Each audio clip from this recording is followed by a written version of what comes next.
Hey everybody, and welcome to another episode of the Sell More Book Show, episode 482.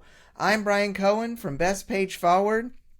Once again, solo coming at you as we are still, Claire and I are trying to get our schedules in sync. Happy day after Independence Day in the U.S., and for everybody else, happy regular Wednesday. So, we have a great show for you today. I am really excited that my 5-day Author Ad Profit Challenge is coming up.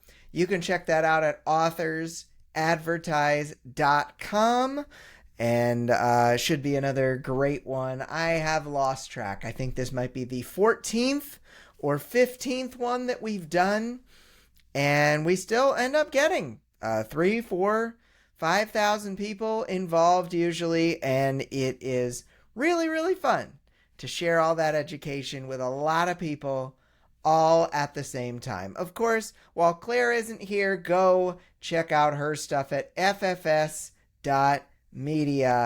for all the wonderful craft writing resources that she is sharing right then and there. So a couple weeks back, when Claire was solo, she asked the question, what are some of your writing pet peeves as a reader? Brian S. Pauls said, overuse of said as a dialogue tag. I know the conventional wisdom is that it's the only one editors want to see, but there can be too much of a good thing. I've been ruined on an author I liked by listening to one of their books on audio. Hearing the narrator read she said, he said, she said, he said, over and over again in the same dialogue was torturous. Sometimes no dialogue tag is the best dialogue tag. I've thought about this with my own books, Brian, for audio. And I wonder if an author has used a lot of dialogue tags, like he said and she said, if for the audio version some of those should be removed. It's something I've considered, and I wonder if that's something that the author could have done or that their publisher could have done for the audio version. Dharma Kelleher said, head hopping annoys me, but not a deal breaker. Tired, harmful portrayals of characters from marginalized communities are a deal breaker. The token trans character is a sex worker, the token gay hairdresser, the token Latino gangbanger.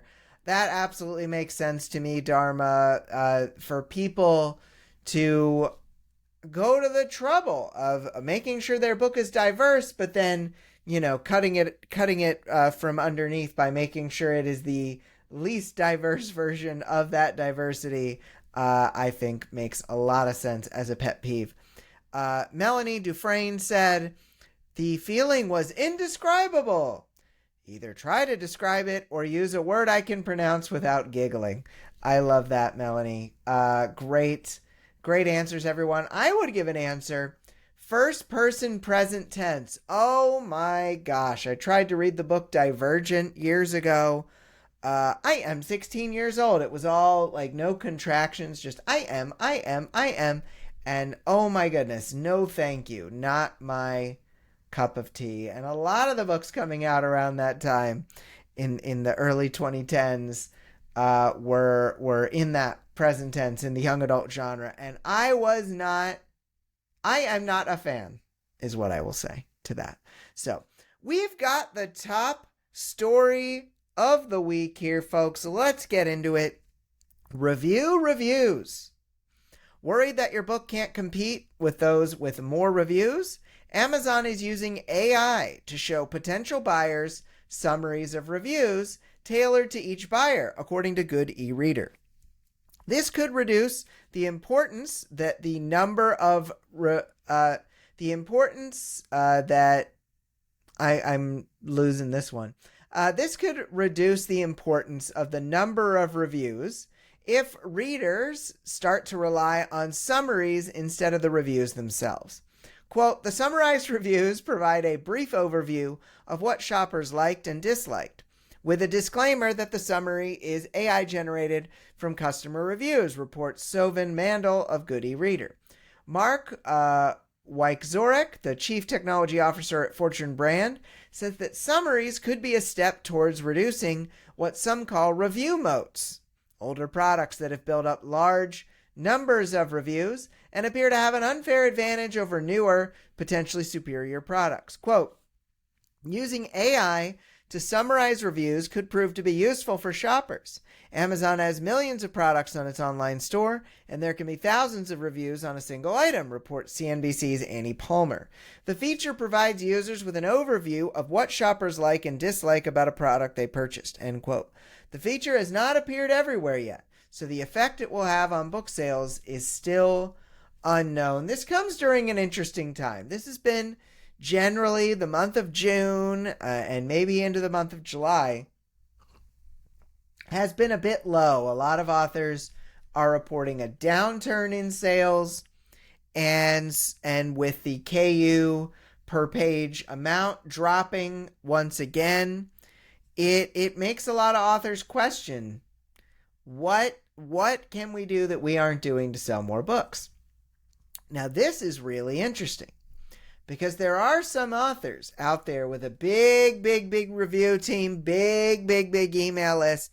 They know if they launch a book, it is going to get 100 reviews right away, or maybe even 500 to 1,000 reviews right away, because of the sheer size and quality of those readers. But what about newer authors? What if there could be a little summary of the reviews that gets people excited to buy the book? I think about how Rotten Tomatoes, the movie review website, will often have some kind of summary based on all of the aggregation of reviews from the people who have posted reviews, from the newspapers they've gotten reviews from. This feels like it might be similar to that. Now, will that AI condensed version of these reviews, will it sway readers? We don't know. Will it encourage people to buy books that have fewer reviews? We don't know. Will it be any good? Will it be an accurate representation of that book, of those reviews even? We don't know. Will it still do an aggregated review if there is one-star review on the book, basically saying this is the worst? Will it do that? There's a lot of unknowns here. But what I do know is that a lot of people have been frustrated with the advent of AI, especially in the author community. There are worries that AI will take over book writing. But if this ends up having a positive impact, will some authors who have been anti-AI say, well, at least AI did this one nice thing for me? Hot potatoes of wisdom coming at you. Will AI review summaries change the importance of authors seeking reviews? AI review summaries on sites like Amazon could change the importance of authors seeking reviews if they are found to be effective. There are too many unknowns to truly get a sense for this right now. If we see, based on numbers like ad clicks leading to sales on the KDP dashboard, if we see that conversion rate for a book with one of these AI summaries is really strong, maybe we can extrapolate that these summaries are very helpful. Right now, we don't know, but if they are helpful, I do think authors may put a little bit less time and effort into reviews if they know the AI summary is all they need. So, second hot potato, this concept of review moats. Do review moats, older books with a lot of reviews, have an unfair advantage over books that have been more recently published with fewer reviews? So, books that are older, that have 100 or 1,000 or a whole lot of reviews, do these tend to convert better? Do these have an unfair advantage? Well, I wouldn't classify the advantage as unfair. Often these books are from authors who have built up a major fan base. They have put in the time, they have put in the money, they have put in the effort to try to get those reviews. And so as a result, I would not classify it as unfair. Do they have an advantage? Absolutely. When a book has more social proof, it is more likely to be purchased. And so a book with 10 reviews has less social proof than a book with 1,000 reviews. And so the book with 1,000 reviews will likely get more attention. Could that change with these new AI review summaries? There is always a chance. We will see with more time as it passes us on by. I'm interested, folks. If you have enjoyed these solo shows, I'm interested because, there could be weeks where me and Claire aren't trying to go scramble and find a co-host right off the bat. I kind of enjoy doing them as an occasional palate cleanser. I enjoy the most getting to do the show with Claire, with my wonderful co-host and friend. But I'm interested. Feel free to let us know by carrier pigeon or some other method.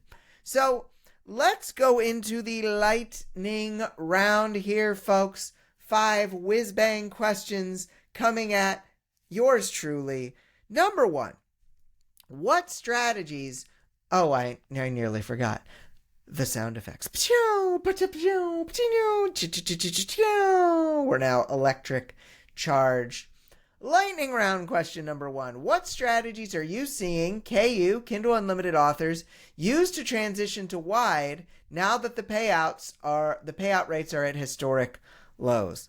So I am seeing one main strategy that KU authors are using to transition to wide after KU pages read have dropped and the page payout has dropped. The one prevailing strategy I am seeing authors do is not plan at all and just pull their books. Now, is this a good strategy? No. Because most people are not very good at planning, and by not planning at all, the failure to plan is a plan to fail. So authors, please don't use this strategy of just yanking everything and then trying to figure everything out. Come at this with a plan, because if you do not have a plan for going wide, maybe you shouldn't make a major change in your author business. Went in a little bit of a different direction than you might have thought I would go, but y'all, we have to plan. We have to think. We have to get an idea of what the right action would be before we start taking massive action. And if you've been earning money off of KU and you suddenly pull all your books off KU, that is massive, massive action. So, next question for the lightning round. How do you promote a new book that is later in a series? So if you are trying to promote a book that's later in a series, you need to lean on your existing assets, your email list, your Facebook following, your TikTok following. You need to lean on the assets that you already have. You have the ability to leverage the assets of other people, other authors who are in your genre, but if someone new is coming into your sphere, then you want to focus their attention on the first book in the series, because new people aren't necessarily going to read your latest book, but they would consider starting a new series, especially if there is a new book coming out in that series. They might be excited about it. And so a lot of it comes down to your own assets, but also remembering to promote the heck out of the first book in the series. We are 40% done the lightning round. Let's go take a look at question number 3. How much focus should be placed on getting readers onto an email list versus getting an initial sale via one of the book storefronts? So, y'all, the advent of direct selling has made it so people are now really thinking, should I send folks to my Amazon page or should I send them to another page like a Shopify page or a WooCommerce page, as Monica Leonel talked about in a recent Substack? If you are going to be in this for the long haul, you can't always think about the direct sale. you do need to think about, or not the direct sale, but the sale at a platform like Amazon or Apple, because you do not get the email address. You do not have a way of reaching back out to this customer. And this is one of the reasons why direct sales has become so popular, because direct selling allows you to get the sale and the email address. Now it's harder, and you will often be unprofitable at the beginning. But I think that a lot more effort these days needs to be put into getting readers onto an email list. And if you can get buyers, people who are purchasing things, onto an email list, then so much the better. So we've got number 4 here, which is, why is an email list so important when selling direct? When you are selling direct, an email list is so important because it is unlikely to be profitable right out of the gate. You send a Facebook ad or some other kind of ad to a direct sales page, it can be difficult to get that to convert. And so chances are you are going to lose money trying to get book sales, even if it's books in a series, book sales off of that book. But once they join your email list, you can try to get them to order the other books in the series or to order other books by you. And you have the ability to do this directly, unlike if you are just going straight through Amazon. I've been doing this a lot lately, where I've been direct selling my self-publishing with Amazon ads book through Facebook ads and through some other kinds of ads. And it is not profitable right off the bat. But with the things that I sell them after, the other books I sell, the other programs I sell after they join, we have gotten it to the point where it's pretty much break even. But what am I getting? Hundreds of emails a month. And so I'm getting essentially hundreds of emails per month for free because I am selling them other things. And I wouldn't be able to do that if I wasn't gathering their emails, if I wasn't sending them the right kind of emails after their initial purchase. So the final question here in our solo lightning round: how important is the author name to selling books? Does the perfect pen name matter? So when you are setting up a new series or a new pen name, you need to pay special attention to that author name, because when readers are buying a book, they have certain expectations.